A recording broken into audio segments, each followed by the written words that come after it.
नमस्कार। खेती के विषय में बात चल रही है और इसी विषय में आज हम पहुंचे हैं डिस्ट्रिक्ट रोहतक हरियाणा में। हमारे साथ आर्मी के retire captain doctor Varinder Singh हैं जो अपने फार्म में ऑर्गेनिक खेती करते हैं। आज उनसे जानेंगे कि कैसे रिटायरमेंट के बाद उन्होंने इस फार्मिंग की शुरुआत की और कैसे आज वो ये अपनी एक अच्छा काम चला रहे हैं, सिर्फ ऑर्गेनिक खेती कर वेजिटेबल्स उगाते हैं। तो बात करते हैं। स्वागत है आपका जगजीत ग्रुप में। मैं जन चीमा बातचीत करते हैं डॉक्टर साहब से। सत श्री अकाल सर। सत श्री अकाल जी। सर, आपने ऑर्गेनिक खेती शुरू की, सबसे पहले आप बताइए कि जब आपकी रिटायरमेंट हुई तो आपके कौन कौन से और प्लान थे, उसमें से आपने खेती को कैसे चुना? रिटायरमेंट के बाद तो हमने बहुत सारे काम किए जी। और कॉर्पोरेट में भी काम किया और अपना एजुकेशन लाइन में भी काम किया जी। फिर 2019 आते आते हमने सोचा कि अब अपने गांव जाके और अपनी जो ज़मीन है जी। उसको संभालें और उसको सस्टेनेबिलिटी की तरफ लेके जाएं। जी। तब हमने ऑर्गेनिक खेती के बारे में पढ़ाई की, थोड़ी रिसर्च की। जी। और मेरी वाइफ भी, क्योंकि वो स्कूल में हेडमिस्ट्रेस थी तो इकोनॉमिक्स पढ़ाती थी, जी। तो वो भी ऑल्टरनेटिव एग्रीकल्चर के बारे में पढ़ाती थी बच्चों को, तो उसका भी मन था कि हम कुछ ऐसा करेंगे। जी। तो वो सोच के फिर हमने फाइनली पॉइंट डाउन किया कि हम ऑर्गेनिक फार्मिंग करते हैं। जी। और इस तरीके से हमने ये फैसला लिया कि अपने गांव जाके हम इसको शुरुआत करते हैं। जी। शुरुआत में कैसा रहा आपका ये खेती का रुझान, और आपने कौन कौन सी चीज़ें पॉइंट आउट की कि हमें ये फसलें उगाऊंगा इस पे? हमने शुरू में ही अपना मॉडल जो है डिसाइड कर लिया था कि हम अर्बन जो डिवेलर्स हैं, जो शहरों में लोग रहते हैं जी। उनको सर्विस प्रोवाइड करेंगे, और ऑर्गेनिक वेजिटेबल पे ही हमने डिसाइड कर लिया था। राइट। मॉडल्स कई पढ़ाई की, सोचा, रिसर्च किया, साइंटिस्ट से बात की। जी। तो हमने एक मिनी फार्म या फार्मलेट सब्सक्रिप्शन वाला मॉडल बनाया और उसी के ऊपर डेवलपमेंट किया। जी। और शुरुआत की 2019 नवंबर में। जी। ये कोविड से थोड़ा सा पहले थी। जी। और जब हमारी पहली फसल तैयार हुई 2020 शुरुआत में, फरवरी मार्च में, जी। तो लॉकडाउन लग गया था। ओके। तो हम भी थोड़े ये विचलित थे कि क्या करें अब उसको, लेकिन तभी हमारे कुछ मित्र लोग थे, उन्होंने कहा कि ये ही ठीक समय है। जी। तो हमने सबको अप्रोच किया, उन्होंने भी कुछ हेल्प की। जी। तो एकदम हमारे पास हमारे इनिशियल जो 15-20 सब्सक्राइबर थे वो आ गए, और उससे हमें काफ़ी अच्छी मदद मिली और हमारी अच्छी शुरुआत हुई। जी। तो ये आपका जो मॉडल है, आप अर्बन सोसाइटीज़ में जो ऑर्गेनिक वेजिटेबल्स या फूड जो भी है वो प्रोवाइड करवाते हो, इस मॉडल में आप कौन कौन से प्लान्स रहते हैं, या आप जो अपने मार्केट है या अपने कस्टमर्स हैं उनको कैसे टच करते हैं, और उनका क्या फीडबैक रहता है ये वेजिटेबल्स के रिगार्डिंग, ऑर्गेनिक जो वेजिटेबल है उसके रिगार्डिंग? देखिए, आप तो जानते होंगे इस बात को कि जितनी भी ज़्यादातर जो शहरी जगह हैं और शहरों के आसपास की जो आबादियां हैं, जी।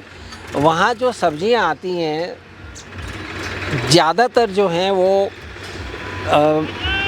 जो भी नदी, नहर या नाले हैं वो गंदा पानी का ही वहाँ पे इस्तेमाल होता है, और उसी की बैकग्राउंड में वो सब्जियां उगाई जाती हैं। जी। तो शहरों में ना स्वस्थ और अच्छी हेल्दी सब्जियां नहीं मिल पाती हैं लोगों को। तो हमने जब शुरू किया तो शुरू में लोगों को थोड़ा लगा कि ये कैसा मॉडल है, क्या हो रहा है, लेकिन उसके बाद जो लोग हमारे साथ शुरू से ही जुड़े, जी। वो ऑलमोस्ट सभी लोग हमारे साथ अब भी हैं। जी। तो बहुत कम लोग हैं जो बीच में छोड़ के गए या जिन्होंने चेंज किया, और उसके भी कारण कुछ और हैं। जी। कोई मतलब क्वालिटी या उसका कारण नहीं है, लोग सेटिस्फाइड हैं। एक तो ये है कि हमारी जो सब्जियां हैं उनका जो टेस्ट है, जो स्वाद है, और उनका जो न्यूट्रिशनल वैल्यू है, जी। वो जो बाज़ार में मिलने वाली सब्जियां हैं उनसे बहुत बेहतर है। जी। उनकी लाइफ बहुत लंबी है, हमारी सब्जियां ख़राब नहीं होती हैं। आप फ्रिज में 10 दिन 15 दिन तक रखें तो कुछ बिगड़ता नहीं है। जी।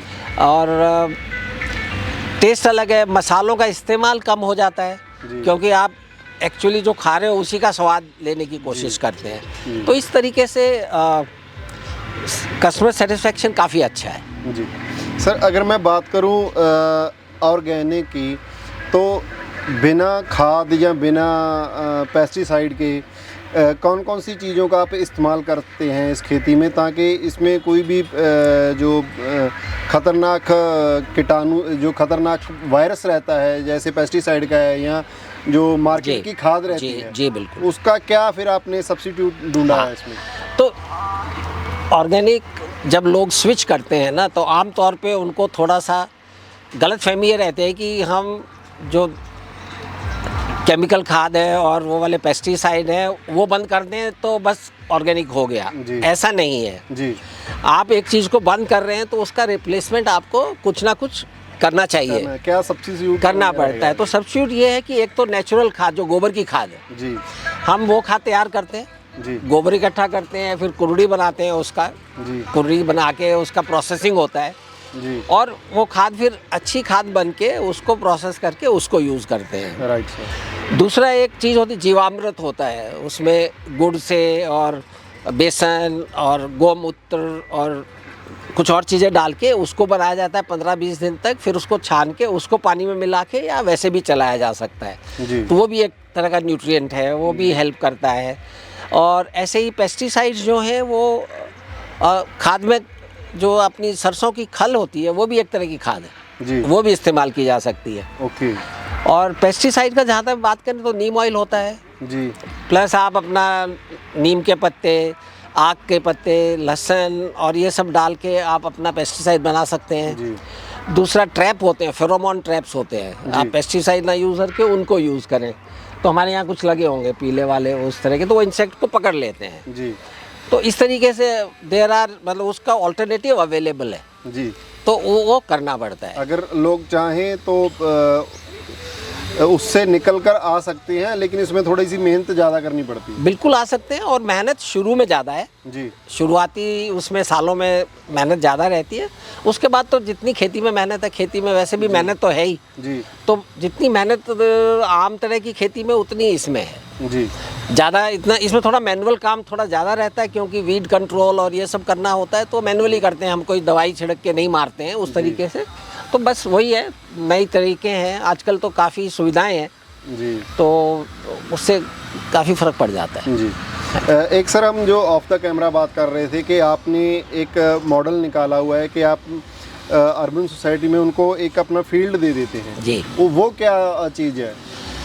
तो उसको हम लोग सब्सक्रिप्शन मॉडल बोलते हैं। जी, बेसिकली ये है कि हमारी एक सर्विस है जी, जिसको हम अपने कस्टमर को बोलते हैं कि आप सब्सक्राइब कीजिए जी, 6 महीने या 10 महीने के लिए। जी, उसमें एक तो प्रिंसिपल ये भी है कि जब मैं अगर कोई चीज़ किसी के लिए लगा रहा हूँ, जी, तो फसल एक बार लगाई तो वो उसका सीज़न है 3 से 4 महीने, तो वो फसल अब उसी के लिए है। जी, तो सब्सक्रिप्शन से ये हो जाता है कि भाई मेरे को कमिटमेंट मिल गया है जी, कि ये इनके लिए मैं लग रहा हूँ, तो ये इनके पास जाएगी। जी, तो वो है। दूसरा, उनको ये पता है कि मुझे ये चीज़ें मिलेंगी, उनकी पसंद की चीज़ें ग्रो हो जाती हैं। जी, वो लोग चाहें तो आके अपने खेतों को देख भी सकते हैं, जी, और साथ में पार्टिसिपेट भी कर सकते हैं कि भाई उनको भी अपने हाथ गंदे करने हैं, थोड़ा खेती करने का शौक़ है, बच्चों के साथ पिकनिक मनाना है, तो वो सब भी आके वो लोग कर सकते हैं।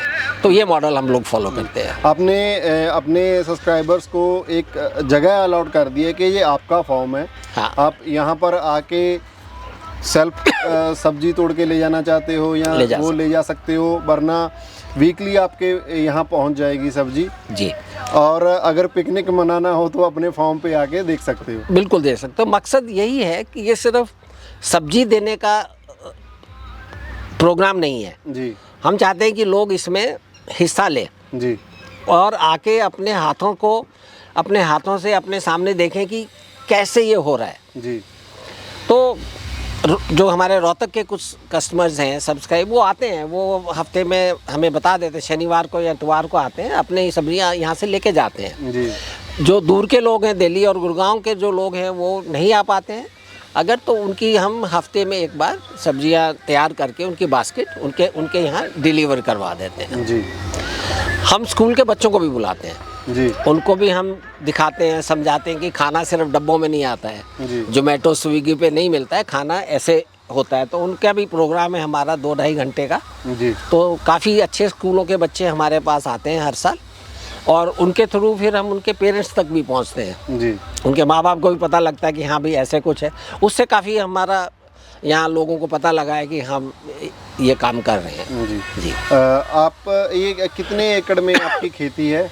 और ये- आप ये 5 एकड़ में कर रहे हैं हम, जी और शुरुआत हमने 2 से की थी। जी अब पिछले 2 साल से हमने उसको बढ़ा के 5 एकड़ में कर दिया है। जी 5 एकड़ में कर दिया। 5 एकड़ में कर दिया। हमारे पास और ज़मीन है गांव के उस तरफ, 7-7.5 एकड़ और है। अगर जरूरत पड़ी तो हम उसको भी कर सकते हैं। जी और ये साथ में मेरे कज़न की ज़मीन है, तो हम इसको भी ले सकते हैं। तो ज़मीन की अभी प्रॉब्लम नहीं है। जी अभी हम लोग और किसानों को जोड़ना चाहते हैं कि हम उनको भी थोड़ा मोटिवेट करें कि वो भी ऑर्गेनिक की ऑर्गेनिक की तरफ तरफ शिफ्ट करें थोड़ा सा। तो वो प्रयास अभी चल रहा है। जी जी जाते जाते आप फार्मर्स को क्या मैसेज देना चाहोगे? आपने एक लंबा अरसा देश की सेवा भी की है, उसके बाद अब आप अर्बन सोसाइटीज़ की सेवा कर रहे हैं, उनको फ्रेश फूड देकर, हेल्दी फूड देकर। तो आपका मैसेज फार्मर को क्या रहेगा कि आप कैसे खेती कर सकते हैं और कैसे ऑर्गेनिक पर शिफ्ट हो सकते हैं? मैसेज तो मेरा ये रहेगा कि ये मैसेज सिर्फ मेरा नहीं है, ये मैसेज मैं उनको सब लोगों को बता रहा हूँ जी और देख रहा हूँ कि जो भी बड़े किसान भी हैं ना, जी वो अपनी कंजम्पशन के लिए या अपने घर के लिए अलग से खेती करते हैं। जी वो बिना खाद वाली, बिना दवाई वाली खेती करते हैं। मतलब 25 एकड़ में कर रहा तो 1 एकड़ में करेगा। जी तो गेहूँ भी अलग से लगाता है और धान भी अलग से लगाता है। तो मैं उनको कह रहा हूँ कि तुम ऐसे ही अगर कर रहे हो तो आप ऑर्गेनिक की तरफ स्विच हो जाओ, जी छोटे से शुरू करो जी और करके देखो। अगर इसमें कुछ फ़ायदा आपको दिख रहा है जी तो आप और उसको बढ़ाओ और धीरे धीरे इस वाले तरीके से खेती करो। तो उससे बहुत सारे फ़ायदे हैं। जी एक तो ये है कि ज़मीन की हमारी जो सस्टेनेबिलिटी, हमारी जो ज़मीन का लाइफ है जी वो बढ़ेगी। हम अपने आने वाली जनरेशन को अच्छी ज़मीनें दे के जाएंगे, हेल्दी सॉइल दे के जाएंगे। नहीं तो ये सब खत्म हो जाएगा, जी बंजर हो जाएगी ज़मीनें, हमारी फसलें होनी बंद हो जाएंगी अगर हम ऐसे ही चलते रहे तो। दूसरा ये कि ये सबके स्वास्थ्य के लिए अच्छा है। जी ह्यूमैनिटी जो है उसको अच्छा खाने को मिलेगा तो अच्छी सेहत होएगी। जी बच्चे अच्छे होंगे तो बड़े होके अच्छा करेंगे। जी तो मैं तो चाहूँगा कि ज़्यादा से ज़्यादा लोग इसमें आए। एक मेरा लास्ट क्वेश्चन है कि अगर हम बात करें इनकम की, एक फार्मर मेनली देखता है इनकम। जी अगर बात करें इनकम की तो 1 एकड़ से पेस्टिसाइड वाली खेती से और ऑर्गेनिक खेती से कितना डिफरेंस रहेगा कि ऑर्गेनिक में बंदा कितनी कमाई कर सकता है?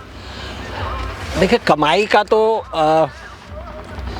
2-3 बातें हैं उसमें। एक तो ये है कि पेस्टिसाइड वाली खेती में और ऑर्गेनिक खेती में कमाई का फ़र्क उनकी वजह से नहीं है जी कि वो ये कर रहा है और वो ये कर रहा है।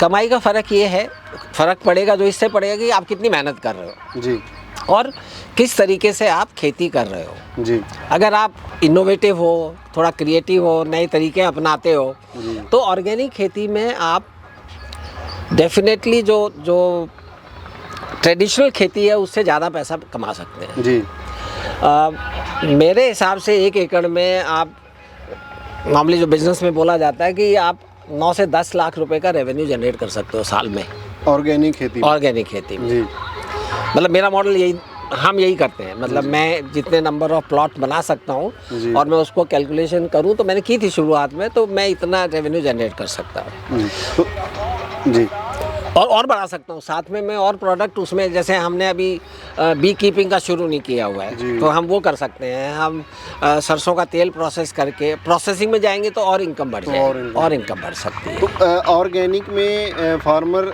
अपनी ट्रेडिशनल खेती से बहुत ज़्यादा कमाई कर सकते हैं अगर ऑर्गेनिक में और प्रोसेसिंग में जाएं। हाँ, बहुत ज़्यादा कर सकते, मैं कहता हूँ बहुत ज़्यादा नहीं भी, उतनी भी करें या उससे थोड़ी ज़्यादा भी करें तो भी ऑर्गेनिक की तरफ जाएंगे तो सबके लिए अच्छा है। जी हेल्थ अच्छी होएगी, हमारी सॉइल अच्छी होएगी, हेल्थ अच्छी होएगी, हमारा जो वाटर का सिस्टम है वो अच्छा होगा और लोगों को अच्छा खाने को मिलेगा, तो सबके लिए फ़ायदा है। जी हाँ, तो ये थे डॉक्टर साहब जिन्होंने बताया कि ऑर्गेनिक खेती के कितने फ़ायदे हो सकते हैं, और अगर इनकम की बात करें तो इनकम भी प्रोसेसिंग में जाकर किसान अपनी ट्रेडिशनल खेती से बहुत ज़्यादा कमा सकते हैं। तो कैसी आपको ये वीडियो लगी हमें कमेंट कर ज़रूर बताना। ये वीडियो को शेयर करना ताकि और भी फार्मर ऐसी वीडियोस देखकर मोटिवेट हो सकें और वो भी स्विच कर सकें ऑर्गेनिक खेती में।